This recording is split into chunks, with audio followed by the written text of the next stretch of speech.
मानुष तन सतगुरु मिलन मोक्ष इच्छा होए। दुर्लभ तीनों परम है पाए सुयोग न खोए। जो जैसी संगत करी सो तै सो फल लीन। कदली सीप भुजंग मुख एक बूंद गुण तीन। सदगुरु की साखी है, साखी ग्रंथ की साखी है कि जो जैसी संगत करी सो तैसो फल लीन। हम जैसी संगत करेंगे सो तैसो फल लीन। परिणाम उसका, उसके गुण, चालो चलन, विचार, वाणी हमारे वैसे ही बनेंगे कि जैसे जिस व्यक्ति की वो व्यक्ति जैसा होगा, उसके जैसे विचार होंगे वैसे ही हमारे में वो विचार आएंगे।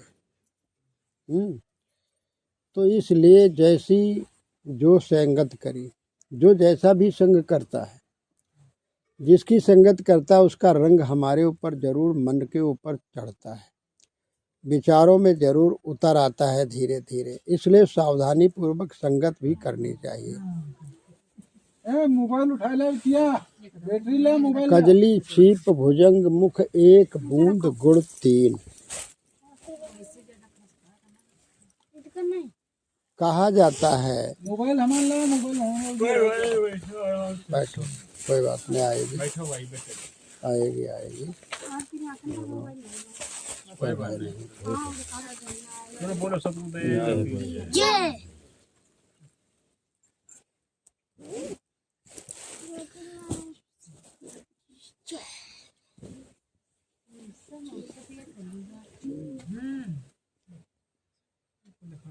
अच्छे पुरुषों का संग करना चाहिए, ज्ञानी पुरुषों का संग करना चाहिए, और आप लोग करते ही हैं।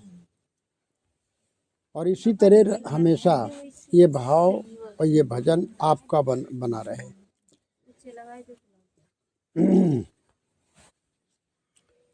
सदगुरु का एक पद है, बंदे कर ले आप निवेरा, आप जियत लखवाप ठौर कर मुए कहाँ घर तेरा। यह अवसर नहीं केतो प्राणी अंत कोई नहीं तेरा। साहब कहते हैं बंदे, और सभी लोग लगभग बंदा वह है जो बंदगी करता है, जो वंदना करता है और जो तमाम बंधनों में बंधा होता है, उसे भी बंदा कहा जाता है। और बंदा भक्त भी है, और बंदा जो वंदना करने वाला, बंदगी करने वाला, या खुदा का या राम का या भगवान का बंदा, उसे बंदा कहते हैं। तो साहब ने संबोधित करते हुए कहा है, बंदे कर ले आप निवेरा। तुम कहाँ भटक रहे हो, तुम कहाँ जा रहे हो, तुम कहाँ किसकी कल्पना कर रहे हो। तुम्हारा बंधन, तुम्हारा दुख मिटाने वाला कोई दूसरा नहीं है कि कोई दूसरा दुख हमारा मिटा दे। भूख लगी है तो भोजन की आवश्यकता है, और प्यास लगी है तो पानी पीने की जरूरत है। पानी से प्यास जाएगी, भोजन से भूख जाएगी, बीमारी रोग दवा से जाएगा। ये विचार कर लो। बिल्कुल कोई मुकदमा है हमारा, तो उसकी पैरवी करने से और उसकी कोशिश करने से, तब उस पैरवी करने से, तब उस मुकदमे से, झंझट से छुट्टी मिलेगी।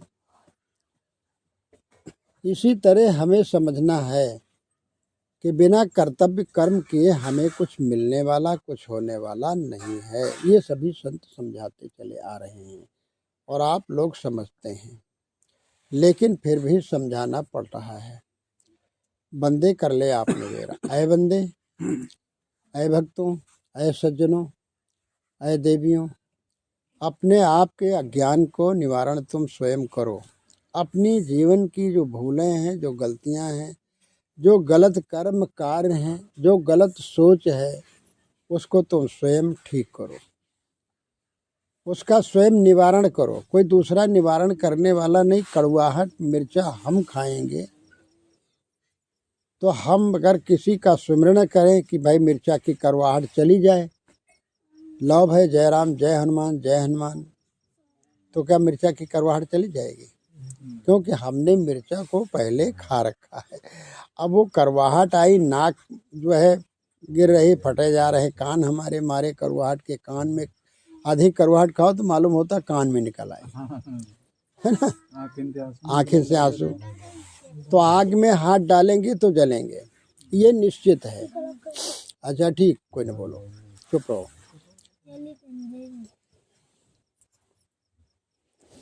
तो हम सब कहते तो जरूर हैं, और देखने में भी आ रहा है कि हम सब लोग कहते जब दुख पड़ता है, मुसीबतें आती हैं, तो हम सोचते हमने किसी को सताया नहीं है, किसी को हमने छला नहीं है, किसी को हमने ठगा नहीं है, किसी को हमने दुख नहीं दिया है, हमने चोरी नहीं की है, किसी प्राणी की हत्या नहीं किया है।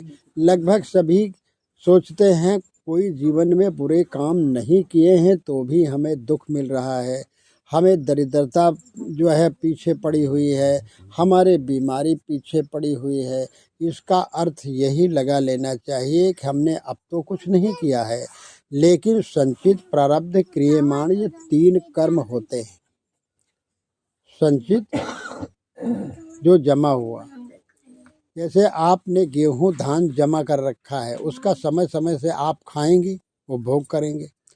संचित तो प्रारब्ध, जो पहले आपने किया है वो भाग या मुकद्दर या प्रारब्ध उसको कहते हैं, प्रारब्ध बना हुआ है। तो संचित प्रारब्ध और क्रियमाण, जो वर्तमान में हम कार्य करते हैं, तो जो वर्तमान में कार्य कर रहे हैं उसका दुख सुख तो हमें भोगना ही है, भोग रहे हैं। लेकिन जो बिना किए हुए जो हमें जो कुछ दुख मिल रहा है, सुख मिल रहा है, अगर सुख मिल रहा, धन की प्राप्ति हो रही, बिना कर्तव्य कर्म किए दुख मिल रहा, बिना कर्तव्य कर्म किए भी परिश्रम किए हमें धन की प्राप्ति हो जाए, तो समझ लिए हमारे प्रारब्ध के पहले का किया हुआ कर्म का फल उदय हुआ है। तो हमें सुख मिल रहा है, हमें धन की प्राप्ति हो रही है बिना किए हुए, और यदि दुख मिल रहा है बिना दुख के कर्म किए हुए, तो समझ लो हमारे प्रारब्ध के किए हुए पुराने कर्म हमारे साथ साथ लगे हैं, इसलिए हमको दुख मिल रहा है।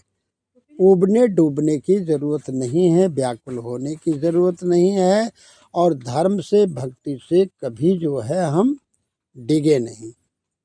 अपने परमात्मा से, अपने भगवान से, अपने सदगुरु भगवान से, अपनी भक्ति से, अपने धर्म से, अपने सिद्धांत से, अपने मूल और शुद्ध विचारों से हम कभी भटक न जाएं। ये ध्यान हमेशा देते रहें। दुख आया है, जाएगा, कोई स्थिर नहीं रहेगा। संसार में कुछ स्थिर रहने वाला नहीं है, हमारा शरीर ही नहीं स्थिर है, कब चला जाए। तो दुनिया में जो जन्म लेते हैं वो मरते भी हैं, और मरने के बाद पुनः जन्म भी लेते हैं। तो इसी तरह हमारे जीवन में जैसे सुबह आती है फिर शाम आ जाती है, सूर्य उदय होता तो अस्त भी हो जाता है। इसी तरह हमारे जीवन में सुख आता है तो कभी दुख आता है, कभी सुख आता कभी दुख आता, इस तरह चलते रहते हैं। हम कभी मोटा अनाज खाते हैं, कभी महीन अनाज बढ़िया अनाज खा लेते हैं, कुछ बढ़िया कभी बना करके खा लेते हैं, कोई व्यवस्था हो जाती है, तो कभी साधारण में चटनी नमक रोटी में निपट लेते हैं। कभी हम अच्छे कपड़े पहनते हैं, कभी कोई कटे फटे कपड़े पहन लेते हैं, यही होता है ना। तो इसी तरह हमारे जीवन में कभी हंसना है, कभी रोना है, कभी जो है प्रसन्नता है तो कभी रुलाई है, ये चलता रहता है सबके जीवन में। आप देखिए, कर्म गत, सदगुरु कहते हैं कर्म गति टारे नाही टरी, गुरु वशिष्ठ मिल लगन सुधायो, सूर्य मंत्र एक दीन्हा, जो सीता रघुनाथ विवाही, पलेक संच न कीन्हा। जब भगवान महाराज राम का विवाह हुआ तो उसमें जो है सदानंद गुरु वशिष्ठ मिल लगन सुधायो। गुरु वशिष्ठ और सदानंद, आप ध्यान से सुने। गुरु वशिष्ठ उनके थे भगवान राम के, और दशरथ जी के महाराज के गुरु कौन थे? वशिष्ठ महाराज। और सदानंद ब्राह्मण थे। तो सूर्य मंत्र एक दीना, और सूर्य आकर के वो मंत्र दिया था, मंत्रणा दिया था, लगन उनकी रखाई गई थी, और विवाह इतने ढंग से किया गया था कि जिंदगी भर वे ए बच्चा बैठा लो, ठीक है, का मतलब जा घर का जा, हमारी तरफ बैठ करके बैठो तो प्रसाद भी मिलेगा। अच्छा बेटा, ऐसे बैठो, ऐसे बैठो, हाँ बस ऐसे, तुम बड़े अच्छे भैया हो। हाँ, तो देखिए हमने समझाया, क्या बताया? संत कबीर साहब कहते हैं कि कर्म गति टारे ना ही टरी, कर्मों की गति टलती नहीं है टालने से, हम कहीं भी चले जाएं। तो इस तरह संत समझाते हैं कि गुरु वशिष्ठ मिल लगन सुधार। राम जी का जब विवाह हुआ तब उसमें गुरु वशिष्ठ और सदानंद मिल करके सूर्य मंत्र दिया। इतना बढ़िया मंत्र दिया, इतना बढ़िया संशोधन किया, लगन और तिथि तारीख भन्नी भद्रा नक्षत्र का संशोधन किया। बैठ जाओ। भन्नी भद्रा नक्षत्र का संशोधन किया नहीं जाता है, और सभी लोग हिंदू समाज विश्वास करते हैं कि भाई पंडित जी खूब शोधन कर लें, खूब देख लें, लगन बढ़िया बने, मुहूर्त बढ़िया बने। ये सभी नहीं कहते हैं भैया अच्छा विवाह बनाना पंडित जी। और ये भी पंडित जी मंडप के नीचे बैठ करके कहते हैं कि आंधी पानी तुमहु नेवरते, न्योते में हो तुम लोग, लेकिन 3 दिवस जन आए हो। कहा जाता है आपके यहाँ? नहीं कहा जाता है? कहा जाता है। बैठ भाई, शांत में, जो जहाँ बैठना चाहे कि बैठ लेगा, सब जानते जगह पड़ी, इसमें डिस्टर्ब होला बोलना पड़ता है। तो कहते हैं 3 दिवस। आप लोग सुनते हैं और समझते हैं इस बात को। आप लोगों के यहाँ कहा जाता शादी में? अभी आप कहते थे पंडित के बिना शादी नहीं होती है, तो पंडित जी ही करवाते हैं ना, करवाते हैं। और गौर करना हमारी बातों पर। पंडित समाज में, हिंदू समाज में पंडित धर्मात्मा और भविष्य के जानने वाले होते हैं, भविष्य के जानने वाले। आंधी पानी कब आएगी कि नहीं आएगी, पत्थर बरसेंगे नहीं बरसेंगे, पानी अब की बार बरसेगा नहीं बरसेगा, अब की बार रोहिणी नक्षत्र कहाँ है, समुद्र के किनारे है कि कहीं पहाड़ पर बैठी है, ये सब पंडित जी जानते हैं। हमारी तरफ ध्यान देना थोड़ा, आपसे कहते हैं आप ध्यान दें, किधरों न देखो भाई, एकटक बिल्कुल। तो कहा जाता है, और मंडप के नीचे बैठकर पंडित जी कहते हैं कि आंधी पानी तुमहु नेवरते, 3 दोष जन आओ, न्योते तो हो लेकिन 3 दिन ना आना, मतलब 3 दिन में सब निपट जाएगा। तेल मैन और विवाह बढ़िया निपट जाएगा 3 दिन में। तो 3 दिन कोई आफत न करना, न्योते में हो तुम हमारे, लेकिन 3 दिन ना आना। तो इस तरह और कहते हैं कि देवी देवता तुमहु नेवरते, आंधी पानी तुमहु नेवरते, बीछी कुछी सांप तुमहु नेवरते, 3 दिवस जन आओ, सब न्योत देते हैं। और पंडित जी बढ़िया कह देते, ऐसी बात नहीं। पंडित जी का कहा हुआ कहाँ भला गलत हो सकता है? पंडित जी का गलत हो सकता है? कहा हो सकता है? पंडित जी का कहा गलत हो सकता? नहीं गलत हो सकता ना। लेकिन होता क्या है, बहुत लोग कहते नहीं गलत हो सकता है लेकिन जब कहीं ऐसा होता, आषाढ़ में विवाह पंडित जी बना दिए, तो पश्चिम से बांधी चली तूफान, तो बाराती कहीं पड़े हुए हैं, और आंधी पानी आ गया, छप्पर गिर गए, किसी के बिच्छू डंक मार दिया, आंधी पानी बरसने लगा, पत्थर तक मंडप के नीचे गिरे, तो मंडप फाड़ फाड़ करके पत्थर नीचे गिरे। पंडित जी का कहा हुआ है ना, तो हम खींच के डुला देते, नहीं पंडित जी का कहा सही होता है। विचार करो, यही विवेक विचार है ना। जो होनी है कुदरत की, प्रकृति की, वो होगा, उसको कोई मिटा नहीं पाएगा। इस बात पर आप लोग ध्यान दें, गौर करें, खाली ऐसे मूड ना हिलावें, बल्कि ये समझें, समझने की कोशिश करें। तो गुरु वशिष्ठ मिल लगन सुधायो, सूर्य मंत्र एक दीना, और जो सीता रघुनाथ विवाही पल एक संच न कीना।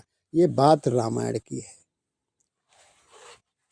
कि जो सीता जी का विवाह इतने विधि विधान से मुहूर्त नक्षत्र देख करके, और 3 लोग मिल करके लगन बढ़िया शोध करके और विवाह बनाए, लेकिन जब से ब्याह आई घर सीता, जीवन भर तो रोते बीता। भला सही हुआ? कर्म साथ साथ है उनके ना, तो कर्म से बढ़ करके कोई नहीं। जो पहले का प्रारब्ध कर्म था वही हुआ, और शोधन बहुत कुछ किए। क्या वशिष्ठ ने, सतानंद ने, सूर्य ने बताया था कि आपका वनवास होगा, 14 वर्ष वनवास होगा, सीता जी हरी जाएंगी, युद्ध होगा लंका से, मारपीट खून खराबा होगा, अयोध्या नगरी से निकलना होगा लक्ष्मण को और सीता को, राम को? क्या बताया था किसी ने? कोई ज्योतिषी बता दिया था? किसी ने नहीं बता पाया ना, लेकिन वो हो गया सब। तो कर्म जो है, हम कहते संशोधन करना चाहिए। चलो मुहूर्त और दिन और तिथि तो बहुत जरूरी है, देखना चाहिए, लेकिन ये ध्यान दो कि हम लोग ये कहते हमें दुख क्यों मिल गया, लाखे डेढ़े थाहे लड़का बूढ़े काहे। एक जा रहे थे पत्नी दोनों, तो वे थे लेखपाल थे। तो लेखपाल थे तो सोचने लगे, तो उन्होंने सोचा कि नदी हमारे, देखा कि नदी उफान होकर के बह रही है, तो देखा अपना वो खसरा खतौनी खोल करके, अपना पूरा बस्ता खोल करके रजिस्टर, तो उसने देखा कि हमारे रजिस्टर पे तो नदी इतनी फुट चौड़ी है, इतनी लंबी है, इतनी गहरी है, इतनी है। तो लाखे टेढ़े थाहे हम नापते हैं, इधर देखते हैं नदी तो उतने को उतनी, नदी तो ऊपर पानी गया नहीं है। तो ये लड़के कैसे बुड़ गए? यानी पति पत्नी जा रहे थे, बच्चे जा रहे थे, पत्नी किसी बस निकल गई, लेकिन छोटे छोटे लड़के वो डूब गए। एक आ गए महात्मा, तो जब महात्मा आ गए तो महात्मा ने कहा कि भाई क्या तुम कर रहे हो? तो कहा महाराज हम देखते हैं कि नदी जितनी हमारे रजिस्टर में जो है, खसरा में हमारे, उतनी ही चौड़ी, उतनी ही गहरी है। तो ये लड़का सब काहे बुड़ गए हमारे उतरते समय में? कहा बेवकूफ, तुमने पानी की गहराई देखा है? पानी कितना गहरा है और कितना ऊपर बह रहा है और कितनी तेजी से बह रहा है। ये कितनी बड़ी भूल है कि नक्षत्र तो बढ़िया था, दिन तो बढ़िया रहा, तारीख तो पंडित जी बनाई तो बहुत बढ़िया भाई, लेकिन सब काहे हो गए? तो आखिर में क्या ठोकना पड़ता है? अरे भाई परमात्मा की जैसी मर्जी होगी, यही तो कहते हैं, ऊपर वाले से बढ़ करके कोई नहीं है भाई, है ना। आखिर में यही तो कहा जाता है। तो हम कहते हैं कि देखिए हमारे आपके पीछे कर्म संस्कार लगे हुए हैं, वो दुख मिलना है तो दुख मिलेगा, सुख मिलना है तो मिलेगा, इससे घबराइए नहीं। आया है चला जाएगा तूफान, रहेगा नहीं सदैव। राम जी को जितना कष्ट मिलना था मिला, उसके बाद राज्य मिला, फिर पुनः अयोध्या में आए, लेकिन उबे डूबे नहीं कि लाओ सल्फात खा ले कहूँ ढूंढ करके, जंगली जड़ी बूटी कोई ऐसी खा ले जो अपनी मौत ले ले। कितना दुख उनके ऊपर पड़ा, आप सोचो। पहले कितना इतना दुख मिला कि एक समय बैठ करके लक्ष्मण रोने लगे और कहने लगे कि देखो, जब एक शिला पर बैठे तो याद करके आंसू गिरने लगे। लक्ष्मण देखा कि राम ने देखा, लक्ष्मण तुम रोते क्यों हो? तो कहा भैया कौन खराब हम काम किए, जो दुनिया के लोग गरीब से गरीब अपने घरों में अपनी झोपड़ियों में हैं, और हम राजा के लड़के होते हैं, महाराजा के लड़के, और जंगल में भटक रहे हैं। ना पहनने के लिए कपड़े हैं, कपड़े हमारे हैं तो बलकल बसन है, मतलब पेड़ की छाल है या हिरन की खाल पहने हुए हैं, और राजा महाराजा के लड़के हिरन की खाल पहने, जबकि ताज लगा कर बैठते हैं, कुमार बन करके घूमते हैं। हम कौन सा कर्म हमसे हुआ? भगवान ईश्वरीय परमात्मा ऊपर का हमारे ऊपर क्यों रुष्ट है, जो हम इस आफत में, इस आपदा में चल रहे हैं? संसार में, इस जंगल में खाने के लिए कुछ नहीं है, और जंगली आदिवासियों की तरह हम चुन चुन करके कहीं करौंदा और कहीं बेर, कहीं कुछ खाते, कभी पत्ता खा लेते हैं, पानी झरनों का पीते हैं। तो इतना बड़ा कष्ट क्यों है? तब राम जी कहते हैं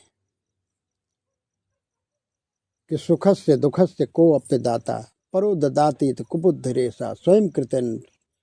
यानी लक्ष्मण जी राम जी कहते हैं, सुख और दुख लक्ष्मण देने वाला कोई नहीं है, हमारे अपने ही किए किसी जन्म के कर्म है जो हमें दुख मिल रहा है, हमें पीड़ा मिल रही है। हम ये बलकल बसन पहने हैं, हम बाघम्बर पहने हुए हैं, और जंगल में यहाँ पत्थरों पर रह रहे हैं, कंकड़ पत्थरों पर सो रहे हैं। कभी हमारी सीता रानी बन करके रहती तो वो भी बलकल बसन पहने हुए यहाँ धरती पर सो रही है। तो ये समझ लेना चाहिए, जितने लोग बीमार हों उन सबको ये ध्यान देना है कि अस्पताल जाओ।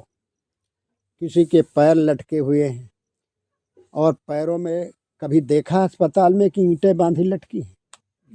नहीं देखा है। अस्पताल में ईंटा बंधे हुए दो दो चार पैरों में, और नीचे लटकाए कि पैर हटे न पाए। और कब से पड़े हैं पूछो? महीना 2 महीना 6 महीना तक पड़े रहते हैं, पड़े रहते हैं। किसी के पैर नहीं, किसी के हाथ नहीं। आप सोचो, पहले किसी के यहाँ से काटा गया, किसी के यहाँ से हाथ काटा गया। यह दुर्दशा है कि यमराज की तरह अस्पताल हैं, जैसे मानो जमलोक आए, ऐसे ऐसे अस्पताल। और इससे आप अगर देख लीजिए, टेटनस वाले वार्ड में जाइए तो आप रुकेंगे नहीं। कोई पैर उठा रहा, अरे रे रे दादा, कोई घींच ऐसे टेढ़ी कर रहा, अरे रे रे दादा, अरे रे, इतने चिल्लाहट मचती है कि बंद करके लोग इंजेक्शन दे करके, टिकिया देकर बाहर निकल आते फौरन। और कौन देखेगा? इतना इतना दुख लोगों से, हमसे ज़्यादा दुख है लोगों को। केवल हमारे ऊपर ही दुख केवल नहीं है, ये मुसीबत हमारे ऊपर नहीं अगर आए, अगर तुम निर्धन हो तो बाहर जा कर के देखो कितने निर्धन मिलेंगे, तुमसे बहुत निर्धन मिलेंगे। ऐसे हम झुग्गी झोपड़ी बढ़िया लीप पोत करके रहते, शहरों के अंदर जाइए जहाँ आप लोग ऐसे नाक पकड़ करके खड़े होंगे, 10 मिनट खड़े नहीं होंगे, ऐसी जगह रह रहे हैं, ऐसी जगह रह रहे हैं, खा पी रहे हैं और रह रहे हैं। उनका जीवन देख लीजिए, जैसे सुअर का जीवन बीतता है भाट में, उस तरह जीवन बीतता है लोगों का। कानपुर में मैं गया, वहाँ बड़े बड़े ऊंचे मकान बने, उनके लिंटर यहाँ तक बनवा दिए, नाली नीचे बह रही, नीचे ढक्कन है, और इतना बड़ा गेट दरवाज़ा है, और जो है रिक्शा चलाने वाले किराए पर लिए हैं, तो बैठे बैठे चले गए, बैठे बैठे औरत गई, बैठे बैठे बच्चे वही बैठे, उठ नहीं सकते, वही के अंदर लेट जाए, खाए बना जाए।